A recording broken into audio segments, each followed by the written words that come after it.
అందరికీ శుభోదయం. ఈరోజు మన యాక్టివిటీ ఆరోగ్యం పరిశుభ్రత, నిత్య కృత్యాలు, శరీర భాగాలు, శుభ్రపరిచే సాధనాలపై చర్చ.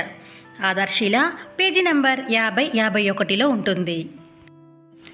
ఈ యాక్టివిటీకి కావలసిన వస్తువులు: దువ్వెన, టూత్పేస్ట్, సబ్బు, నెయిల్ కటర్, చెప్పులు, తుండు, బకెట్, ఫుట్ కవర్స్, ఆహారాన్ని మూసి ఉంచే పాత్ర, శుభ్రమైన బట్టలు మొదలైనవి. వేషధార దుస్తువులు కూడా కావాలి. డాక్టర్ కోట్, స్టెటస్కోప్, బ్యాండేజ్ మొదలైనవి. పిల్లలకు మంచి అలవాట్లు పరిచయం చేయండి.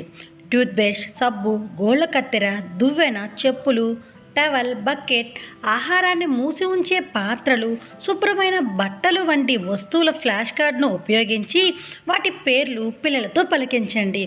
అవి ఎప్పుడు ఉపయోగిస్తామో పిల్లల్ని అడగండి. అలాగే మంచి అలవాట్లు ఆరోగ్యం నుంచి కాపాడతాయని, మంచి ఆహారం తీసుకోవాలని పిల్లలకు తెలియచేయండి. శరీరంలోని వివిధ భాగాలను, ప్రతి శరీర భాగం యొక్క విధులను పిల్లలతో చర్చించండి.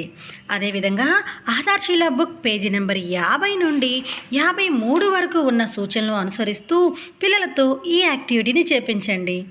Thank you.